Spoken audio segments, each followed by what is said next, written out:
কোরআনের আলোকে রাসূল করিম সাল্লাল্লাহু আলাইহি ওয়াসাল্লাম হাদিসের মধ্যে ইরশাদ করেন, মুসলমানের ভাই, আপনার শরীরে যদি একটা ছোট্ট ফোঁড়া ওঠে, বিষ ফোঁড়া ওঠে, সারা শরীর যেরকম ব্যথিত হয়ে যায়, ব্যথা করে, যন্ত্রণা করে, অনুরূপভাবে পৃথিবীর কোনো কর্নারে যদি কোনো জায়গায় একটা মুসলমান ভাই আক্রান্ত হলে সারা পৃথিবীর মুসলমানরা ব্যথিত হতেই হবে। জোরে বলেন ঠিক না বেটি? ফিলিস্তিনের মুসলমানরা আজকে আক্রান্ত, লেবাননের মুসলমানরা নির্যাতিত, ইয়েমেনের মুসলমানরা নিপীড়িত, ইরাক এবং অন্যান্য দেশের মুসলমানরা আজকে মজলুম, অসহায়। তারা যদি আক্রান্ত হয়, নির্যাতিত হয়, নিপীড়িত হয়, আমরাও আক্রান্ত, মর্মাহত, আহত। শরীরে ফোঁড়া উঠলে একটা যেরকম পুরো শরীর বডি ব্যথা হয়ে যায়, জ্বর উঠে যায়, অনুরূপভাবে পৃথিবীর কোনো আনাচে কানাচে কোনো মুসলমান ভাই, কোনো বোন কষ্টে থাকলে ব্যথিত হতে হবে। এটাই ইমানদারের আলামত, ইমানদারের লক্ষণ। সারা পৃথিবী যত মুসলমান এখন নির্যাতিত, নিপীড়িত, যত দেশে, বিশেষ করে ফিলিস্তিন, গাজায়, লেবাননে, ইয়েমেনে, আমরা এক গ্লাস পানি দিয়েও তাদেরকে সাহায্য করতে পারতেছি না, একটা টাকা দিয়ে, পয়সা দিয়ে তাদেরকে হেল্প করতে পারতেছি না। আমাদের উচিত সলাতুল হাজত পড়ে আল্লাহর দরবারে কান্নাকাটি করে মজলুমদের জন্য, অসহায়দের জন্য দোয়া করা। জোরে বলেন ঠিক না বেটি? ইমানদারের আলামত, ইমানদারের লক্ষণ। আল মুসলিমু আখুল মুসলিম, মুসলমান মুসলমানের ভাই। আল্লাহর কাছে দোয়া করতে কি টাকা লাগবে? আল্লাহর কাছে নামাজ পড়ে, মুনাজাত করে, কান্নাকাটি করতে, মজলুমদের জন্য, অসহায়দের জন্য দোয়া করতে কি পয়সা লাগবে? রক্ত খরচ হবে, ঘাম ঝরবে? এটাও আমরা করতে রাজি নাই। অনেক মুসলমান আছে, আফসোস লাগে, আজকে একটা বছর এবং কি ৭৫ বছর ফিলিস্তিনের মুসলমান নির্যাতিত, নিপীড়িত, মজলুম, অসহায়। আমরা ২ রাকাত নামাজ পড়ে তাদের জন্য আল্লাহর দরবারে দোয়া করি নাই। এরকম অনেক মুসলমান আছে, অনেক পরিবার আছে।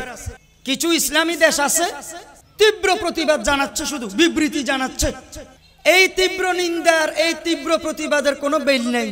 আপনাকে যদি কোনো একটা মানুষ মারতে মারতে মেরেই ফেলতেছে, একেবারে শোয়ে ফেলছে মারি, আরেকজন এসে পাশে যদি বলে আমি এর তীব্র নিন্দা জানাই, প্রতিবাদ জানাই, কিন্তু প্রতিঘাত করে না, হামলা করে না, তাকে বাধা দেয় না, অস্ত্র দিয়ে হোক, অর্থ দিয়ে হোক, জনবল দিয়ে হোক, অর্থবল দিয়ে হোক, কোন রকম বাতিলকে, জালেমকে নিষেধ করে না, মুখে বলে কি তীব্র প্রতিবাদ জানাই, এই তীব্র প্রতিবাদের কোনো বেল নেই। ঠিক না বেঠিক বলেন না?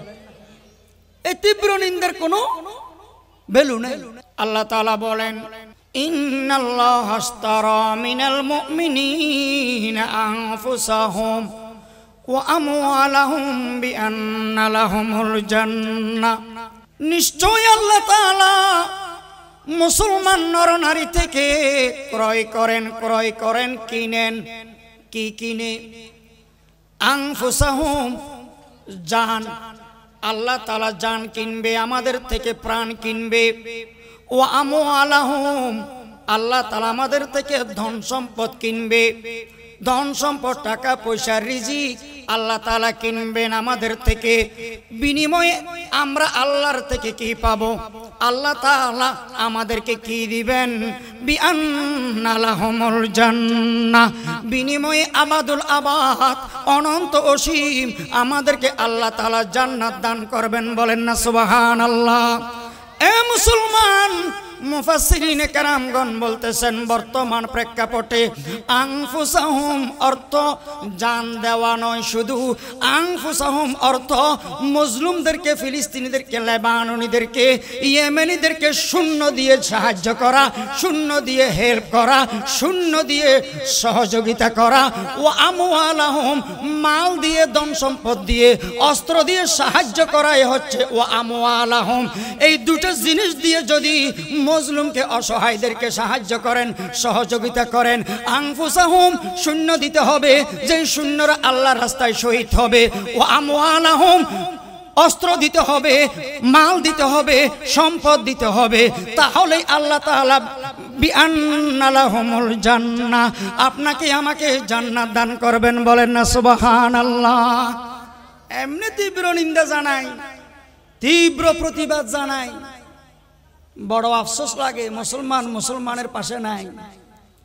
মুসলমান এখন মুসলমানের বিপদে দাঁড়ায় না, দূর থেকে তীব্র নিন্দা জানাচ্ছে, প্রতিবাদ জানাচ্ছে, কাগজে লিখিত বিবৃতি জানাচ্ছে যে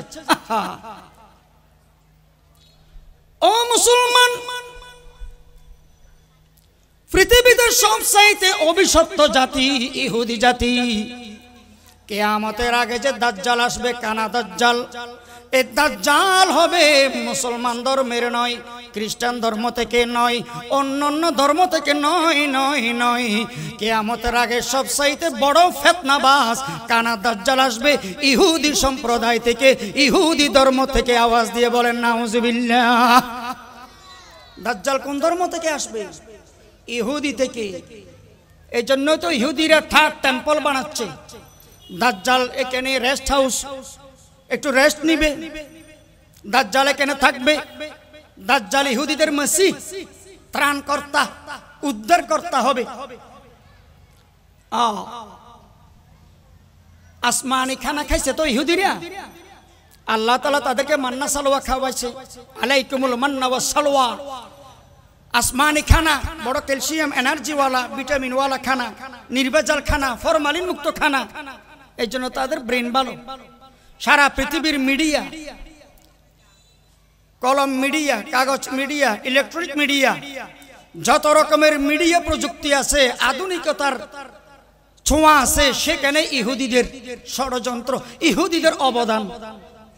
ওই আসমানে খানা খাওয়ার কারণে আল্লাহর সাথে গাদ্দারি করতেছে। পরে খাওয়াইছে আল্লাহ মান্না সালোয়া, কিন্তু পরে নাফরমান হয়ে গেছে, গাদ্দার হয়ে গেছে।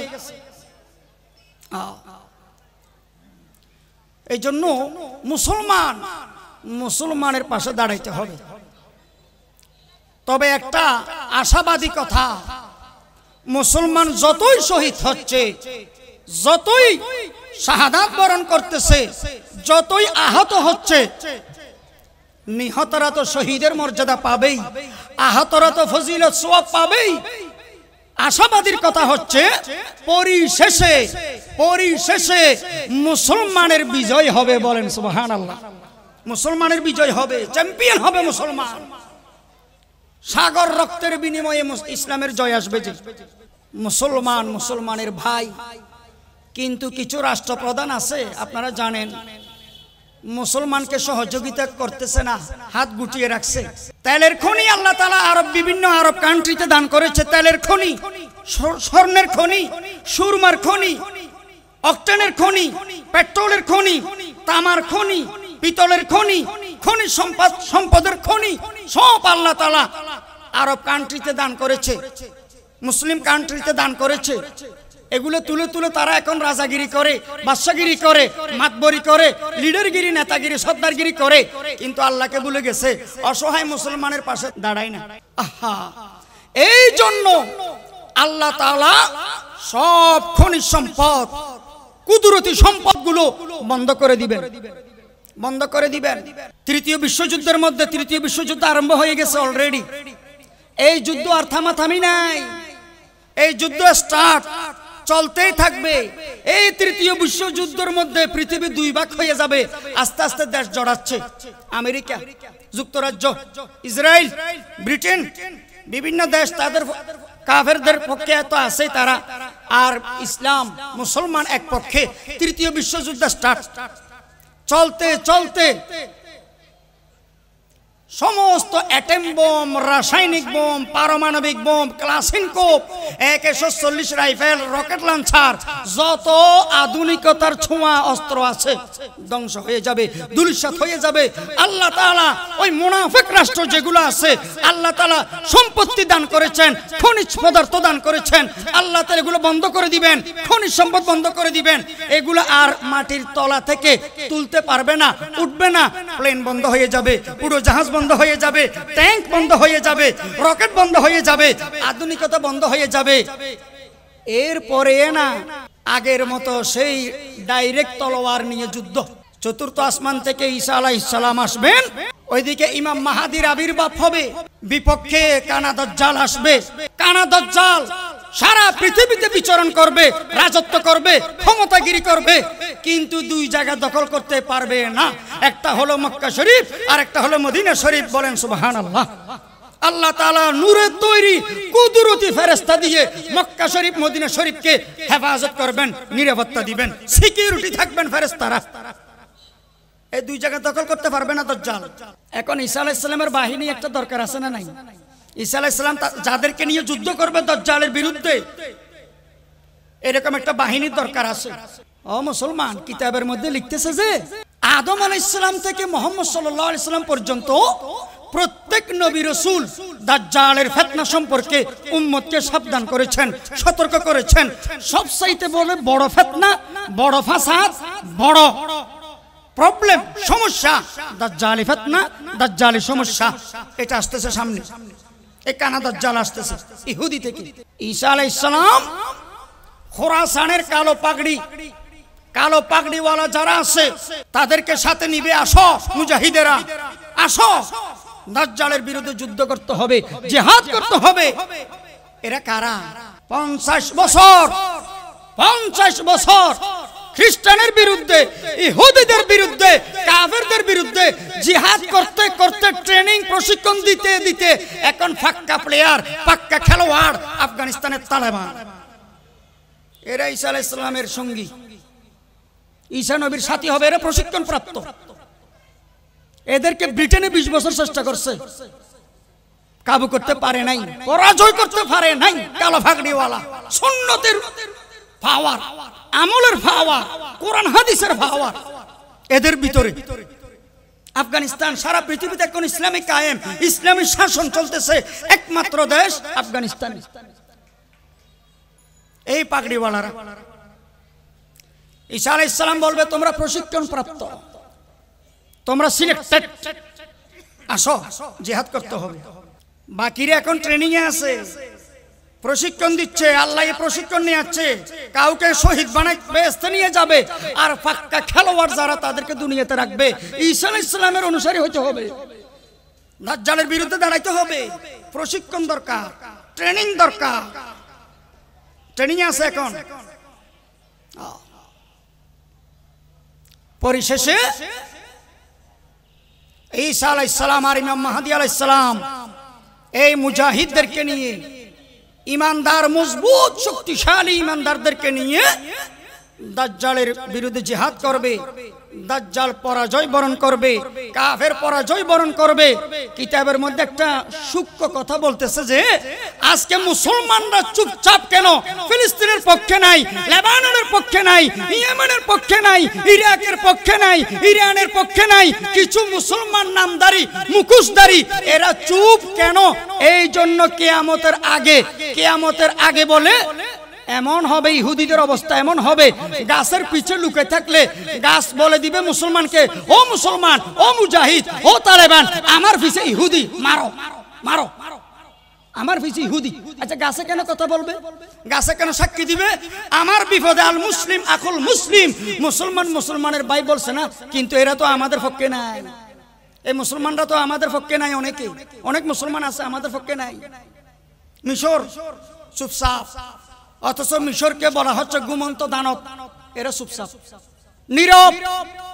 মুসলমানদের একটি শক্তিশালী পাওয়ার, মিশর নীরব। সৌদি আরব আমাদের কেন্দ্র, মুসলমানদের কেন্দ্রভূমি, মেইন ইমানি কেন্দ্র। সৌদি আরব নীরব। ওরা made in America, made in USA ছাড়া খায় না। এরকমও আছে। কোন মক্কা মদিনা শরীফের বদনাম না, বর্তমান যারা আছে প্রেসিডেন্টের দায়িত্বে সৌদি আরবে সবাই নীরব। এই জন্য আল্লাহ তাআলা খনিজ পদার্থ বন্ধ করে দিবেন। স্টপ, তলোয়ার টু তলোয়ার, ডাইরেক্ট। ঈসা আলাইহিস সালাম দাজ্জালকে হত্যা করবেন, ইসলাম কায়েম করবেন পৃথিবীর জমিনে। ইনিল হুকমু ইল্লা লিল্লাহ, আল্লাহর জমিনে আল্লাহর আইন বাস্তবায়ন করবেন ঈসা নবী আলাইহিস সালাম, এবং বিয়ে শাদী করবেন, সন্তানাদি হবে। এবং আপনারা যারা সৌদি আরব গেছেন, উমরা করতে গেছিলেন, হজ করতে গেছিলেন, আপনারা দেখছেন রাসূল করিম সাল্লাল্লাহু আলাইহি ওয়াসাল্লামের কবরের পাশে, রওজা শরীফের পাশে একটা কবর খালি আছে না নাই? খালি আছে না নাই? ওই এই কবরটা খালি কেন? ঈসা আলাইহিস সালাম দুনিয়াতে এসে দাজ্জালকে মারবেন, ইসলাম কায়েম করবেন, বিয়ে শাদী করবেন, সন্তানাদি হবে, এরপরে ইন্তেকাল করবে। রাসূলের রওজা শরীফের পাশে যে কবরটা খালি আছে, ওই কবরে ঈসা আলাইহিস সালামকে দাফন দেয়া হবে। ঈসা নবীর জন্য ওই কবরকে খালি রাখা হয়েছে। সুবহানাল্লাহ। ক্বালা রাসূলুল্লাহ সাল্লাল্লাহু আলাইহি ওয়াসাল্লাম লিল মুসলিমি আলাল মুসলিমি সিত্তুন, মুসলমানের উপরে মুসলমানের বলে 6টা হক আছে। ও মুসলমান, আল্লাহ রাসূল সাল্লাল্লাহু আলাইহি ওয়াসাল্লাম ১৫০০ বছর আগে বলে গিয়েছেন, মুসলমানের উপরে আরেক মুসলমানের 6টা হক আছে। এই হকগুলো আদায় না করার কারণে আজকে সারা পৃথিবীতে মুসলমান নির্যাতিত, নিপীড়িত।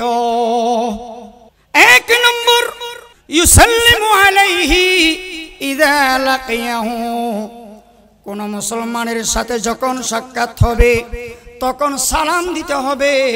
সালাম দেওয়া এটা এক মুসলমানের প্রতি অন্য মুসলমানের অধিকার, প্রাপ্য হক। বলেন না সুবহানাল্লাহ। সালাম বলেন তো, সালাম অর্থ কি? শান্তি। সালাম অর্থ শান্তি। ক্বালা আল্লাহু তাআলা উদখুলু বিসসালাম যালিকা ইয়াউমুল খুলুদ। আল্লাহ তাআলা বলেন, কোন মুসলমানের ঘরে যখন প্রবেশ করবে তখন সালাম দিয়ে প্রবেশ করিও, সালাম দিয়ে প্রবেশ করবে।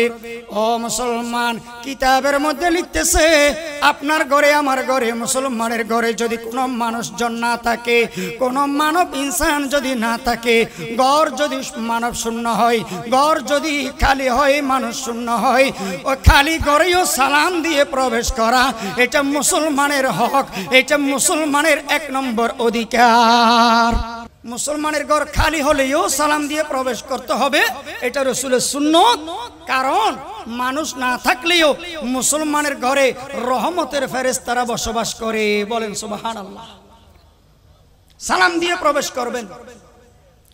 কিতাবের মধ্যে লিখে আজরাইল আলাইহিস সালাম মালাকুল মউত যখন কোন নবী রাসূলের প্রাণ নিতে যায়, প্রাণ কবজ করতে যায়, তখন আদবের সাথে সালাম দিতে হবে। সালাম দিয়ে ওই নবী রাসূল থেকে অনুমতি নিতে হবে। ওরে আল্লাহর নবী, আল্লাহর রাসূল, আল্লাহ তাআলা আমাকে আপনার জান কবজ করার জন্য পাঠাইছেন, আপনার জান আমি বাহির করতে পারবো কিনা, এটা হলো আদব। মালাকুল মউত আজরাইল আলাইহিস সালাম নবী রাসূলের প্রাণ বাহির করবে কিনা, এটা বাহির করার আগে জিজ্ঞেস করতে হবে। সুবহানাল্লাহ। রসুলের সাথে উম্মতের 55টা পার্থক্য আছে, তার মধ্যে এই একটা পার্থক্য। আজরাইল আমাদেরকে এসে জিজ্ঞেস করে না প্রাণ জান বাহির করবে কি করবে না, এটা জিজ্ঞেস করে না, কিন্তু নবী রাসূলকে জিজ্ঞেস করে বাহির করতে হবে। আচ্ছা আপনারা বলেন তো, 2,24,000 নবী রাসূলের মধ্যে সবচেয়ে গরম নবী কোন নবী? মুসা আলাইহিস সালাম। আল্লাহ তাআলা পাঠাইছেন মুসা নবীকে, আজরাইল আলাইহিস সালামকে মুসা নবীর কাছে পাঠাইছেন জান কবজ করার জন্য। বলতেছেন সালাম দিও। ও বাবা, সালাম দিও। গরম ঘরে ঢুকার অনুমতি নিও, প্রাণ বাহির করবে কিনা এটা জিজ্ঞেস করিও। বড় গরম ফাটি। আজরাইল আলাইহিস সালাম অনুমতি নেই। মুসা আলাইহিস সালাম জিজ্ঞাসা করতেছে তুমি কে? মালাকুল মউত বলতেছে আনা আজরাইল, আমি মালাকুল মউত আজরাইল। মুসা নবী কিন্তু সিস্টেম জানে, আমি যে নবী, আমি যে রসুল পয়গম্বর, আজরাইলের উচিত আমাকে সালাম দেওয়া, ঘরে ঢুকার অনুমতি নেওয়া, পরাণ বাহির করবে কিনা অনুমতি নেওয়া, এটা সিস্টেম মুসা নবী জানে।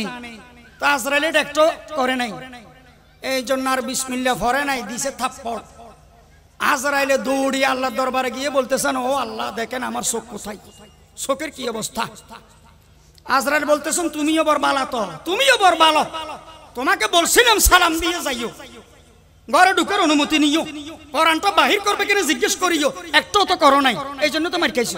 ও মুসলমান, মালাকুল মউত আজরাইল আলাইহিস সালামের উপরে অর্ডার দিছে আল্লাহ তাআলা নবী রাসূলকে সালাম দেওয়ার জন্য, পয়গম্বরকে সালাম দেওয়ার জন্য। এটা আদব, সালাম অর্থ শান্তি। সালাম মালাকুল মউত আজরাইল আলাইহিস সালাম নবী রাসূলকে দিচ্ছে, নবী রাসূলকে দিতে হয়।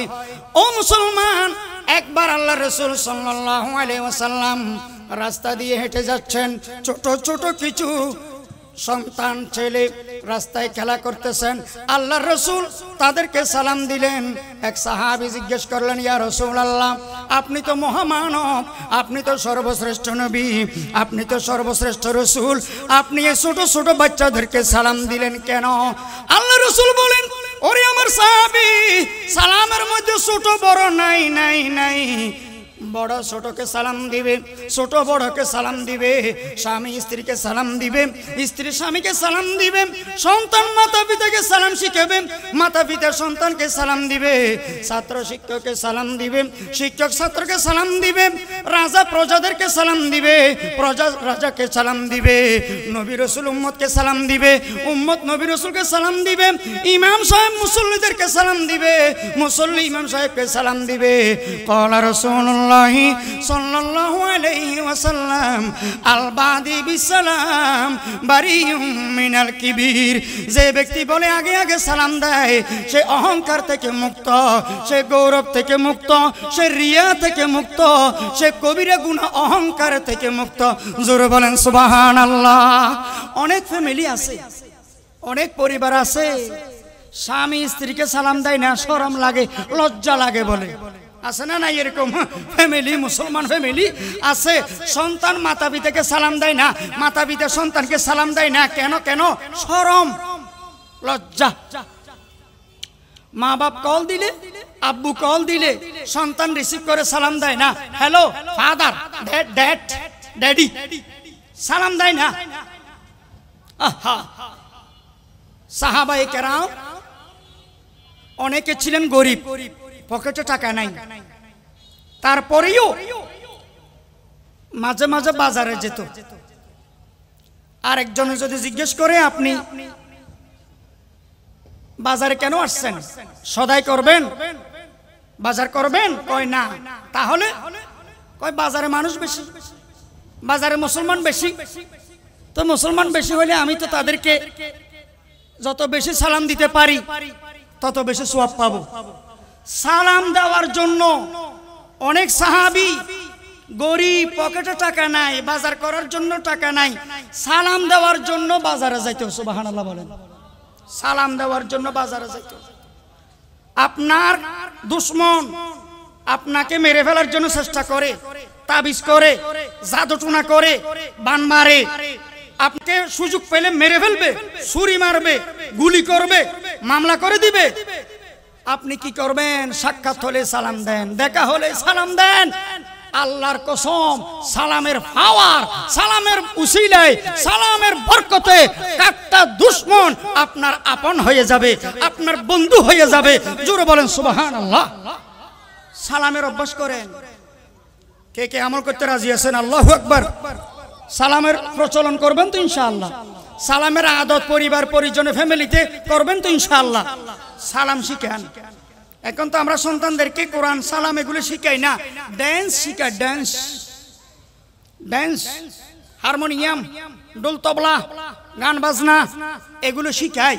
এগুলো যে শিখায় টিচার, টিচারের বেতনও বেশি। আবার টিচারের বেতন মাসে 10,000, 12,000। মাসে 4-5 দিন করে যে মাত্র ডান্স শিখায় আর কি। আর হুজুর একটা সপ্তাহ টিয়ে পড়ায়, মাস টিয়ে পড়ায়, 500 টাকা, তাও আবার 2 মাস বাকি। এই অবস্থা মুসলমানের। যে ব্যক্তি দিনে 20 জনকে সালাম দিতে পারে, যে মুসলমান অন্য 20 জনকে দিনে সালাম দিতে পারবে, সে বলে মৃত্যুর সময় শহীদের মর্যাদা, শহীদের সম্মান নিয়ে কবরে সফর করবে। বলেন সুবহানাল্লাহ। দিনে কমপক্ষে কয়বার সালাম দিবেন? কয়জনকে সালাম দিবেন? 20 জনকে। শহীদের মর্যাদা নিয়ে কবরে যাবেন, দিনে কমপক্ষে 20 জনকে সালাম দিবেন। আর আমরা সালামও দিতে জানি না। আসসালামু আলাইকুম, আসসালামু আলাইকুম। এটা কি আসসালামু আলাইকুম না আসসালামু আলাইকুম? আসসালামু আলাইকুম ওয়া রাহমাতুল্লাহি ওয়া বারাকাতুহু। আমরা এটা জানি না কি আসসালামু আলাইকুম, আসসালামু আলাইকুম। তাহলে এক মুসলমানের প্রতি অন্য মুসলমানের 6টা হকের মধ্যে 1 নম্বর হক হচ্ছে সালাম দেওয়া, সালামের অভ্যাস করা। 2 নম্বর, বিপদে মুসলমানকে সাহায্য করা। কোন মুসলমান যদি বিপদগ্রস্ত হয়, মুসিবতগ্রস্ত হয়, সাধ্য অনুযায়ী, তৌফিক অনুযায়ী তাকে সাহায্য করা, হেল্প করা। এটা এক মুসলমানের প্রতি অন্য মুসলমানের অধিকার, অন্য মুসলমানের হক। তার উপস্থিতিতে কল্যাণ কামনা করা, তার অনুপস্থিতিতেও, গায়রে হাজিরের মধ্যেও কল্যাণ কামনা করা, এটা মুসলমানের হক। আমরা তো সামনাসামনি কল্যাণ কামনা করি, কিন্তু পিছনে সুযোগ পেলে বাঁশ দিই, সুযোগ পেলে ফিন মারি। অফিসে, বিভিন্ন অফিসে স্যারের কাছে একজনে আরেকজনকে অপমান করার জন্য, কালার করার জন্য, তার মানহানি করার জন্য বিভিন্ন অপবাদ দেয়, বিভিন্ন রটনা রটায়। এরকম আছে না নাই? গীবত করে, শাকায়ত করে, সমালোচনা করে। এটা কবিরা গুনাহ, কবিরা গুনাহ। বিভিন্ন অফিস আদালতে আছে এ বদভ্যাস, এ কবিরা গুনাহ। কোন মুসলমান যদি বিপদে পড়ে, বিপদগ্রস্ত হয়, মুসিবতগ্রস্ত হয়, আপনি যদি তাকে কথার মাধ্যমে সাহায্য করেন, পরামর্শের মাধ্যমে সাহায্য করেন, সুন্দর সুন্দর আলোচনার মাধ্যমে, পরামর্শের মাধ্যমে, কথার মাধ্যমে, বাণীর মাধ্যমে, জবানের মাধ্যমে তাকে সাহায্য করেন, তাকে হেল্প করেন, তাকে সহযোগিতা করেন, আল্লাহর কসম 10 বছর ইতিকাফ থাকলে যে সওয়াব হবে, এই পরিমাণ সওয়াব আল্লাহ তাআলা আপনার অ্যাকাউন্টে দান করবেন। বলেন সুবহানাল্লাহ। 10 বছর ইতিকাফ থাকলে যে সওয়াব, এই পরিমাণ সওয়াব আল্লাহ তাআলা আপনার আমলনামায় অ্যাকাউন্টে দান করবেন। সোজা কথা, সোজা কথা। একজন মুরব্বি ওযু করার জন্য পানি নিতে চাচ্ছে, বুড়া মানুষ, বয়স্ক মানুষ। আপনি দৌড়ে গিয়ে পানিটা নিয়ে দিলেন, পানির ব্যবস্থা করে দিলেন, 10 বছর ইতিকাফ থাকার সওয়াব পাবেন। সুবহানাল্লাহ বলবেন না? 10 বছর ইতিকাফ সওয়াব। আরেকজনের বস্তা বহন করতে পারতেছে না, বোঝা বহন করতে পারতেছে না, আপনি একটু হেল্প করলেন, বস্তাটা ধরলেন, তাকে একটু হালকা করে দিলেন কষ্ট, 10 বছর ইতিকাফ থাকার সওয়াব আল্লাহ তাআলা আপনার ব্যাংকে দান করে দিবেন। একটা বুড়া মানুষের লাঠি পড়ে গেছে হাত থেকে, লাঠিটা সে নেওয়ার আগেই আপনি দৌড়ে গিয়ে লাঠিটা তার হাতে তুলে দিলেন। 10 বছর ইতিকাফ থাকলে যে পরিমাণ সওয়াব হবে, এই ছোট্ট ক্ষুদ্র সহযোগিতার উসিলায় এই পরিমাণ সওয়াব আল্লাহ তাআলা আপনার অ্যাকাউন্টে দান করবেন। বলেন সুবহানাল্লাহ। শুধু টাকা দিয়ে সাহায্য করা না। আমরা তো মনে করি শুধু টাকা দিয়ে হেল্প করা, টাকা দিয়ে সাহায্য করা। কথার মাধ্যমে, পরামর্শের মাধ্যমে, জবানের মাধ্যমে হেল্প করা যায় কি যায় না? হেল্প করা যায়। তাহলে 2 নম্বর মুসলমানের হক, মুসলমানের অধিকার হচ্ছে বিপদগ্রস্ত হলে, মুসিবতে পড়লে সাহায্য করা। আল্লাহ তাআলা এই আমল, এই হক আদায় করার তৌফিক দান করুন। বলেন আমিন। 6টা থেকে কয়টা গেছে? 6টা থেকে কয়টা গেছে? 2টা। এক মুসলমানের সাথে সাক্ষাৎ হলে কি দেওয়া? সালাম দেওয়া। এবং কোন মুসলমান বিপদগ্রস্ত হলে সহযোগিতা করা। তৌফিক মতো, সাধ্য মতো, সামর্থ্য মতো সহযোগিতা করা। 3 নম্বর একটা হক আছে, টাকা পয়সা লাগবে না, ধন সম্পদ খরচ হবে না, গাড়ি বাড়ি খরচ হবে না, অফুরন্ত সওয়াব আল্লাহ তাআলা আপনাকে দান করবেন। এই হকটা যদি আদায় করেন, এটা কি কোন মুসলমানের যদি হাসি দেয়, কোন মুসলমানের যদি হাসি দিয়ে হাসির দোয়া পড়ে আলহামদুলিল্লাহ বলে, আপনি শুধু সহজভাবে বলবেন ইয়ারহামুকাল্লাহ। এই দোয়াটা যদি আপনি তাকে শোনাই দেন, তাহলে আপনার অ্যাকাউন্টে আল্লাহ তাআলা এত সওয়াব দান করবেন, ফেরেশতারা লিখতে লিখতে ক্লান্ত টায়ার্ড হয়ে যাবে। সুবহানাল্লাহ, ক্লান্ত হয়ে যাবে ফেরেশতারা লিখতে লিখতে সওয়াব। এটাও তো এক মুসলমানের প্রতি অন্য মুসলমানের হক। নামাজের মধ্যে হাসির উত্তর দেওয়া, নামাজ ভঙ্গের কারণ 19টি আছে, তার মধ্যে একটি হচ্ছে নামাজে হাসির উত্তর দেওয়া। আছে না নাই? মনে রাখবেন, হাসির উত্তর দেওয়া মানে কোন মানুষ মুসল্লি হাসি দিয়ে আলহামদুলিল্লাহ বলছে, তার নামাজ আছে, তার নামাজ ভাঙে নাই। কিন্তু তার ডানে বা বামে অন্য কোন মুসল্লি যদি তাকে বলে ইয়ারহামুকাল্লাহ, এই ব্যক্তির নামাজ ভাঙছে। যিনি হাসি দিয়ে আলহামদুলিল্লাহ বলছে তার নামাজ ভাঙে নাই, তার নামাজ আছে। আলহামদুলিল্লাহ বলে নামাজ ভাঙে না। আলহামদুলিল্লাহ এটা তো সূরা ফাতিহা শুরু তো আছে, আলহামদুলিল্লাহি রাব্বিল আলামিন। আলহামদুলিল্লাহ এটা তো আল্লাহর প্রশংসা, এটা তো একটা তাসবির মতো। সুবহানাল্লাহ, আলহামদুলিল্লাহ, আল্লাহু আকবার। আলহামদুলিল্লাহ তাসবির মতো, তার নামাজ ভাঙবে না। কিন্তু আরেক ব্যক্তি তার ডানে বা বামে সে বলতেছে ইয়ারহামুকাল্লাহ, এই তার নামাজ ভাঙছে। জান্নাতের মধ্যে টয়লেট নাই, জান্নাতের মধ্যে পেশাব পায়খানা নাই, তাহলে যেগুলো খাবেন এগুলো কোথায় যাবে? যেগুলো আহার করবেন, পান করবেন, একটা হাসি দিবেন বা একটা ডেকুর দিবেন, হাসি দেওয়ার সাথে সাথে, ডেকুর দেওয়ার সাথে সাথে যা খাইছেন এগুলো হজম হয়ে যাবে। সুবহানাল্লাহ। একজনে প্রশ্ন করলো, হুজুর জান্নাতের মধ্যে দিন হবে না রাত হবে, নাকি রাত দিন দুনিয়ার মতো উভয়টা হবে, কোনটা হবে? তাফসীরের কিতাবে লিখতেছে জান্নাতের মধ্যে দিনও হবে না, জান্নাতের মধ্যে রাতও হবে না। তাহলে কোন টাইমটা সব সময় হবে? ফজরের নামাজের পরে আপনারা মসজিদ থেকে বের হলে একটা পরিবেশ সুন্দর, মনোরম, বরকতময় নুরানি পরিবেশ পান। এই সময়টা ফজরের পরের এই নুরানি কোমল সময়টা জান্নাতের মধ্যে 24 ঘন্টা বিরাজ করবে। সুবহানাল্লাহ। ওমা এবার তিনি প্রশ্ন করলেন, হুজুর ইন্টারন্যাশনাল ল্যাঙ্গুয়েজ তো, ইন্টারন্যাশনাল ল্যাঙ্গুয়েজ আন্তর্জাতিক ভাষা তো ইংরেজি, ইংলিশ তো জান্নাতের মধ্যে এটা থাকবে? না না, নেহি হ্যাঁ। বাংলা, উর্দু, ফার্সি, হিন্দি, ইংরেজি, আরবি ছাড়া যত লক্ষ কোটি ভাষা আছে এগুলো মাটির উপরে চলতেছে, যে মাটির তলে কবরের ভাষাও আরবি, এবং কি কিয়ামতের দিন সওয়াল জবাব হবে আরবিতে, এবং কি জান্নাতেও ভাষাও হবে কি আরবি।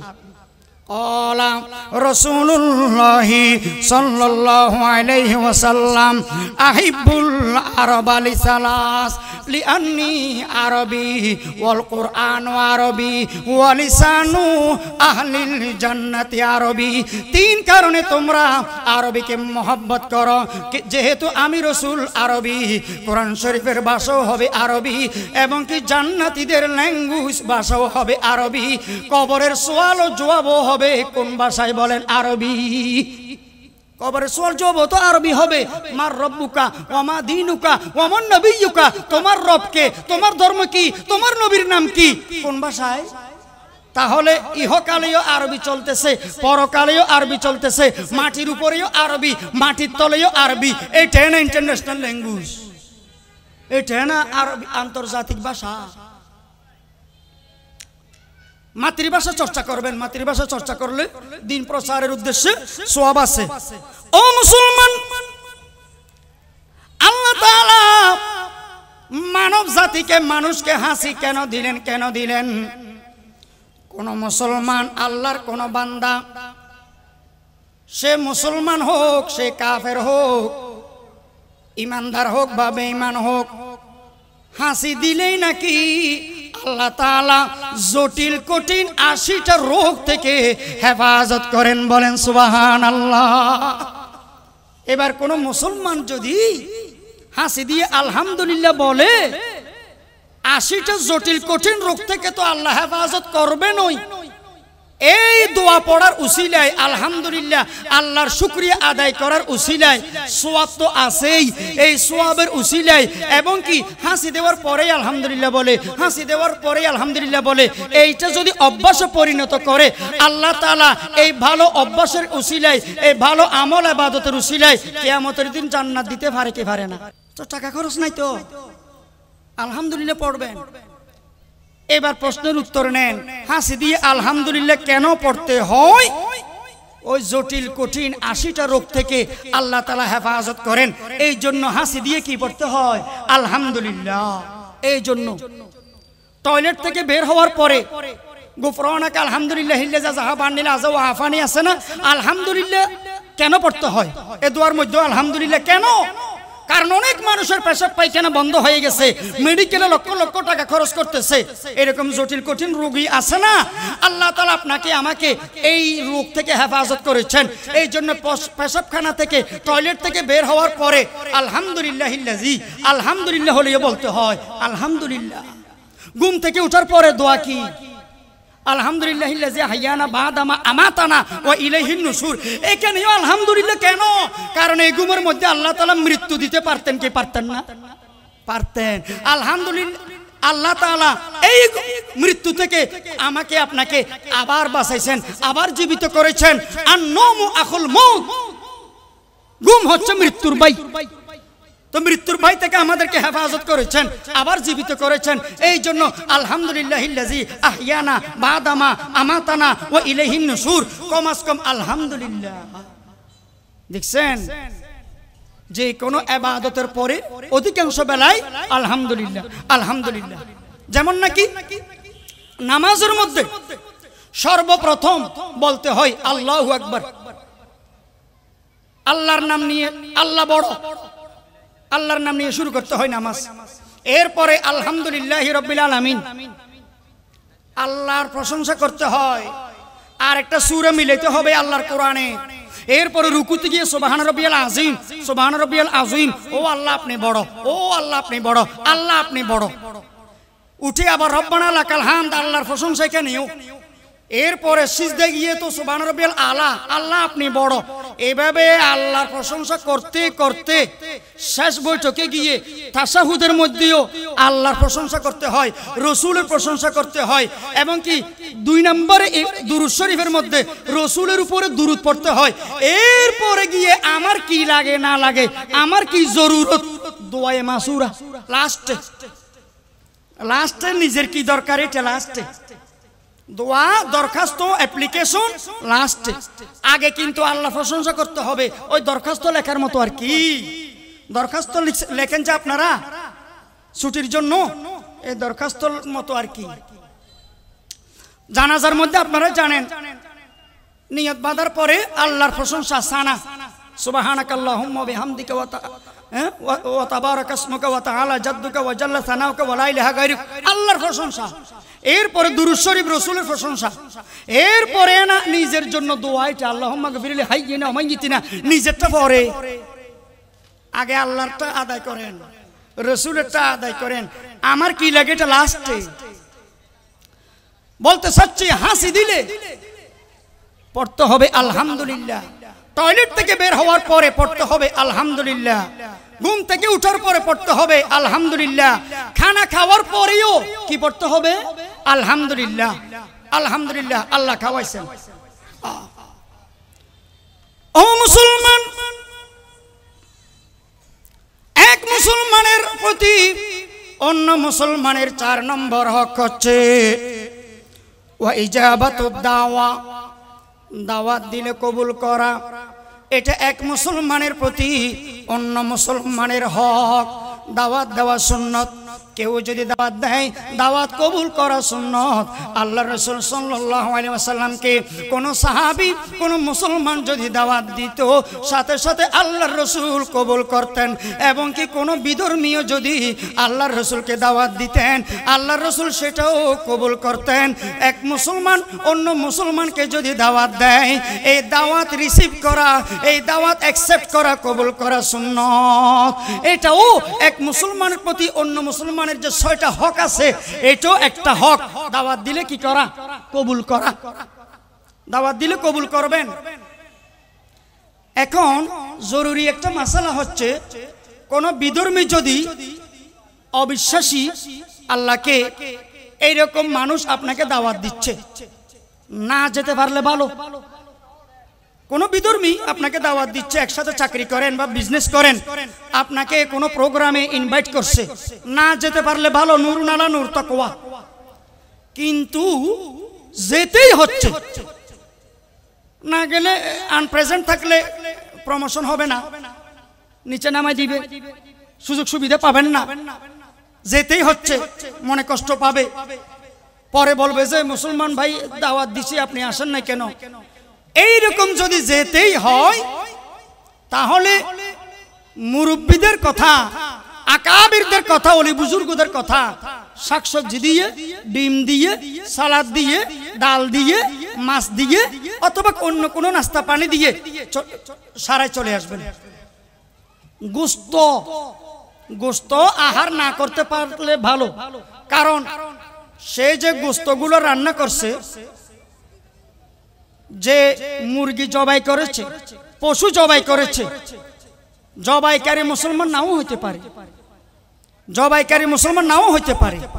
এই জন্য এবং আমাদের আকাবিরদের শিক্ষা, ওস্তাদদের শিক্ষা, আপনি যদি কোনো ভ্রমণে যান, সফরে যান, অপরিচিত জায়গা, অপরিচিত হোটেলে খানা খেতে বসছেন, ভাত খেতে বসছেন, আল্লাহর ওয়াস্তে অর্ডার করবেন, খানার আইটেম অর্ডার দিবেন, গোশত না, মুরগি না, গরু না, জবে ছাড়া, গোশত ছাড়া যেগুলো আইটেম আছে, শাকসবজি, মাছ, ডিম, এগুলো দিয়ে আহার করে চলে আসবেন। কেন?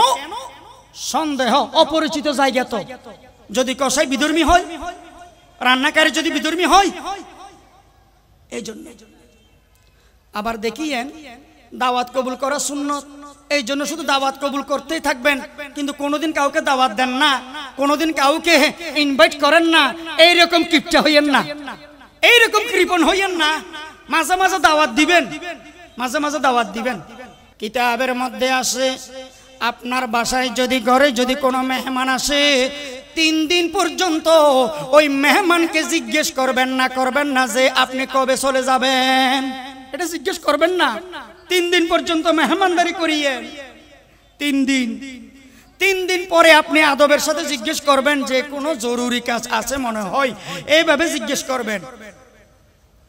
ও মুসলমান, আল্লাহ রাসূলের আরেকটি আদর্শ হচ্ছে কোন মেহমান যদি বিদায় নিয়ে চলে যেতে চায় আপনি কিছু পথ, কিছু রাস্তা বাড়াই দিবেন। এটা আল্লাহর রাসূলের আদব, এটা আল্লাহর রাসূলের আদর্শ।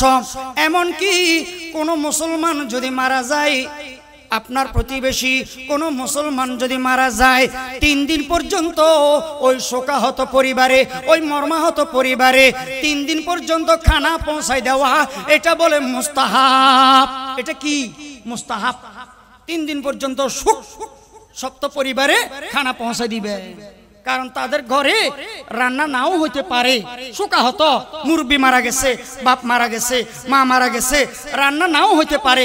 আজকে আপনি খানা পৌঁছাই দেন, আরেকদিন আরেকজনে খানা পৌঁছাই দিবে, আরেকদিন আরেকজনে খানার ব্যবস্থা করুক। 3 দিন পর্যন্ত শোকাহত পরিবারে খানার ব্যবস্থা করা, খাবার পৌঁছাই দেওয়া, এটা সুন্নত।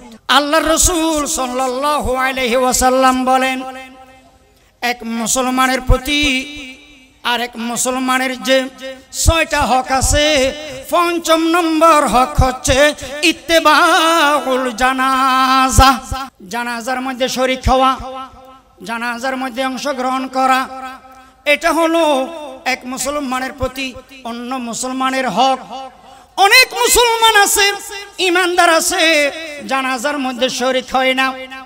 মসজিদের মধ্যে এলান করেছে, মাইকের মধ্যে পাবলিসিটি করা হয়েছে, আপনি ফ্রি আছেন, তারপরেও জানাজার মধ্যে কেন যাবেন না? ও মুসলমান, আপনি যত বেশি বেশি আরেকজনের জানাজায় শরীক হবেন, আরেকজনের জন্য দোয়া করবেন, আপনার ইন্তেকালের পরেও তত বেশি বেশি মুসলমান ইমানদারেরা জানাজায় শরীক হবে। ঠিক না বেঠি? কামা তাদিনু তুদানু, আপনি যেমন করবেন ফল তেমন পাবেন। এই জন্য জানাজায় শরীক হবেন, এটা এক মুসলমানের প্রতি অপর মুসলমানের হক। হক কোন মুসলমান মারা গেলে আপনি যদি তার জানাজায় শরীক হন, এক কেরাত পরিমাণ জাহান্নাম আপনার থেকে দূরে চলে যাবে। সুবহানাল্লাহ। আরেকটি riwayতের মধ্যে আছে, জানাজার দেওয়ার পরে, জানাজা পড়ার পরে আপনি যদি তার সাথে ওই মুর্দাকে নিয়ে কবরস্থানে যান, দাফন পর্যন্ত আপনি যদি অপেক্ষা করেন, দাফন দেওয়ার পরে আপনি যদি কবর জিয়ারত করেন, ও মুসলমান, তাহলে এক কেরাত পর্যন্ত সওয়াব আপনার অ্যাকাউন্টে আল্লাহ তাআলা দান করবেন। মুহাদ্দিসিনে কেরামগণ বলেন, এক কেরাত পরিমাণ সওয়াব কতটুকু? উহুদ পাহাড় যতটুকু, এই পরিমাণ সওয়াব আল্লাহ তাআলা আপনার আমলনামায় ব্যাংকে দান করে দিবেন। বলেন সুবহানাল্লাহ। কোন মুসলমান মারা গেলে তার জানাজায় শরীক হবেন। এই প্রসঙ্গে প্রশ্ন আসছে, বলে দিচ্ছি, খেয়াল করে শোনেন। যে নারীকে দুনিয়াতে জীবিত অবস্থায় দেখা যায় নাই, পর্দা ফরজ, ওই নারী, ওই মহিলা যদি মারা যায়, তার মৃত চেহারা দেখো জায়েজ নাই। মরার পরেও পর্দা ফরজ। অনেকে কান্না করে বলে, হুজুর পেট ফুটতেছে, খারাপ লাগতেছে, জীবিত অবস্থায় পর্দা করছি, এখন তো আর সমস্যা নাই, মারা গেছে, লাশ। একটা নজর, এক সেকেন্ড তার চেহারাটা দেখবো যে বড় আরজু, জায়েজ নাই। জীবিত অবস্থায় যেরকম জায়েজ নাই, মৃত্যুর পরেও তার মরা চেহারা দেখেও জায়েজ নাই। মোবাইলের মধ্যে অনেক মহিলা টেলিভিশনে, কম্পিউটারে, ল্যাপটপে, মোবাইলে অনেক মহিলাকে দেখায়, এগুলো কোনো আপনার বিবি না, এরা আপনার বিবি না, তো আপনার মা না, আপনার মেয়ে না, আপনার বোন না, এরকম কেউ না। এই মোবাইলে পর্যন্ত বেপর্দা মহিলাকে, পর মহিলাকে দেখা যায় নাই। এখানেও পর্দা, মোবাইলেও পর্দা করতে হবে, টেলিভিশনেও পর্দা করতে হবে, হ্যাঁ, তারপরে কম্পিউটারেও পর্দা করতে হবে, ল্যাপটপেও পর্দা করতে হবে। শুধু ডাইরেক্ট রাস্তাঘাটে পর্দা না, মিডিয়ার মধ্যেও পর্দা, এখানেও পর্দা। অনুরূপ ভাবে এই সমস্ত মিডিয়া যন্ত্রে যেই বেগানা পুরুষকে দেখানো হয়, এই পুরুষদেরকেও মা বোনদের দেখা যায় নাই, মা বোনদের দেখা জায়েজ নাই। তাই কোন মহিলাকে জীবিত অবস্থায় আপনার দেখা জায়েজ নাই। ওই মহিলা যদি মারা যায়, মরার পরেও তার মরা মৃত চেহারা দেখাও জায়েজ নাই। একুলিও পর্দা, ওকুলিও পর্দা। কোন মানুষ মারা গেলে তার বদনাম করবেন না, সমালোচনা করবেন না, তার গীবত করবেন না, পরনিন্দা করবেন না। খবরদার, কোনো বেয়াদবি, কোনো ত্রুটি আপনার কাছে করেছে, মনে কষ্ট দিছে, আপনাকে মাফ করে দিবেন। কিয়ামতের দিন আল্লাহর কাছে আপনি মাফ পাবেন। মাফ করে দেওয়া এটা বড় গুণ, এটা আল্লাহর একটি সিফত, ক্ষমা করে দেওয়া। আমাদের দেশে একটা কুসংস্কার আছে, মানুষ মারা গেলে ওই ঘরের চুলায় নাকি আগুন জ্বালাইতে পারে না। পারে, ওই মৃত ফ্যামিলিতে আগুন জ্বালাইতে পারে, তবুও 3 দিন পর্যন্ত প্রতিবেশীদের পক্ষ থেকে, আত্মীয় স্বজনের পক্ষ থেকে খানা পৌঁছায় দেওয়া ওই মৃতের ফ্যামিলিতে, পরিবারে। এটা রাসূলের আদর্শ, এটা ইসলামের শিক্ষা। এই বলে, তাই বলে মৃত ব্যক্তির পরিবারে আগুন জ্বালাইতে পারবে না, রান্না বান্না করতে পারবে না, এটা ঠিক না। রান্না বান্না করতে পারবে, আগুন জ্বালাইতে পারবে। আরো একটি কুসংস্কার কি জানেন? যে মুরব্বী মারা গেছে, ওই মুরব্বী যে রুমে থাকতো, ওই রুমের মধ্যে কেউ থাকতে চায় না, ডর লাগে, ভয় লাগে। কোন মালাকুল মউত আজরাইল আমাকেও নিয়ে যাবেনি এই রুমে থাকলে, না, এই রুমে থাকবেন, কোনো সমস্যা নাই। শেষ করে দিচ্ছি, সর্বশেষ এক মুসলমানের প্রতি আর এক মুসলমানের হক অধিকার, সেটা হচ্ছে ওয়াইয়াদাতুল মরিজ। কোন মুসলমান অসুস্থ হলে দেখতে যাবেন, এটা হক তার। কিতাবের মধ্যে আছে, আপনি যদি অসুস্থ ব্যক্তিকে দেখতে যান, তার হাল কুরসি করতে যান, তাহলে জান্নাতের মধ্যে ফেরেশতারা দস্তরখানা বিছাই আপনার জন্য, নাজ নিয়ামত নিয়ে, ফল ফ্রুট নিয়ে মেহমানদারির ব্যবস্থা করবেন। সুবহানাল্লাহ। যতক্ষণ পর্যন্ত আপনি অসুস্থ ব্যক্তির পাশে থাকবেন, ততক্ষণ পর্যন্ত ফেরেশতারা জান্নাতের মধ্যে আপনার জন্য দস্তরখানা বিছাই মেহমানদারির আয়োজন করতেই থাকবেন, আপ্যায়নের ব্যবস্থা করতেই থাকবেন। এবং যতক্ষণ আপনি অসুস্থ ব্যক্তির মরিজের পাশে বসে বসে তার জন্য দোয়া করবেন, অসংখ্য অগণিত অফুরন্ত আপনার সগীরা গুনাহ মাফ হতেই থাকবে, মোচন হতেই থাকবে। সুবহানাল্লাহ। কোন অসুস্থ ব্যক্তিকে যদি দেখতে যান, ফেরেশতারা আপনাকে ডাক দিয়ে বলে, ও আল্লাহর বান্দা, তুমি এই মুসলমানের বিপদে অসুস্থতায় দেখতে গিয়েছ, তার হাল কুরসি করতে গিয়েছ, তোমার ঠিকানা জান্নাত। সুবহানাল্লাহ বলেন। জান্নাতের মধ্যে তোমার জন্য বালাখানা বাজেট করা হয়েছে, বিল্ডিং নাজ নিয়ামত বরাদ্দ করা হয়েছে। অসুস্থ ব্যক্তিকে দেখতে যাবেন, আমরা তো দেখতে যেতে চাই না। কেন? কিছু নিতে হলে, টাকা খরচ হলে, সাধ্য অনুযায়ী নিবেন, সাধ্য তৌফিক না থাকলে নিবেন না। কম পক্ষে যেতে যদি না পারেন, একদম দূরে আছেন, অসুস্থ ব্যক্তি কাছে যেতে পারতেছেন না, একটু মোবাইলে হলেও হাই হ্যালো করবেন, অসুস্থ ব্যক্তির হাল কুরসি করবেন, তাকে একটু প্রেরণা দিবেন, তাকে একটু উৎসাহ দিবেন। যতক্ষণ অসুস্থ ব্যক্তিকে আপনি উৎসাহ দিবেন, প্রেরণা দিবেন, তার মানসিক এই শক্তি থাকবে, তার চিন্তা ভাবনা, চিন্তা চেতনা সুস্থতার দিকে যাবে। তাকে মর্মাহত করবেন না যে এরকম কেমন জটিল রোগ হয়ে গেল ভাই, এরকম কঠিন রোগ কেন হয়ে গেল ভাই, মনে হয় মরেই যাবেন আর সুস্থ হবেন না, এই জাতীয় কথা বলিয়েন না। তাকে ইবাদত করার জন্য আরো উৎসাহ দিবেন, যাতে সুস্থ হয়। সুস্থ হয়ে গেলে ইবাদত করে মানুষ। তো যাক, এই যে এক মুসলমানের প্রতি অন্য মুসলমানের 6টা হক বললাম, আল্লাহ তাআলা আমাদেরকে বুঝার, আমল করার, এই 6টি হক পালন করার তৌফিক দান করুন। একটু আল্লাহকে হাত দেখান তো, আল্লাহু আকবার। আমল করবেন তো ইনশাআল্লাহ, সালামের প্রচলন করবেন তো ইনশাআল্লাহ, অসুস্থ ব্যক্তিকে দেখতে যাবেন তো ইনশাআল্লাহ, মুসিবতে মানুষকে হেল্প করবেন তো ইনশাআল্লাহ, জানাজায় শরীক হবেন তো ইনশাআল্লাহ, হাসি দিলে আলহামদুলিল্লাহ বলবেন তো ইনশাআল্লাহ, এর উত্তরে ইয়ারহামুকাল্লাহ বলবেন তো ইনশাআল্লাহ, দাওয়াত দিলে কবুল করবেন তো ইনশাআল্লাহ, এবং নিজেও দাওয়াত দিবেন তো ইনশাআল্লাহ। এই 6টা হক, 6টা ইবাদত আমল করার তৌফিক আল্লাহ তাআলা আমাদেরকে দান করুন। ওয়া আখিরু দাওয়ানা আনিল হামদুলিল্লাহি রাব্বিল আলামিন।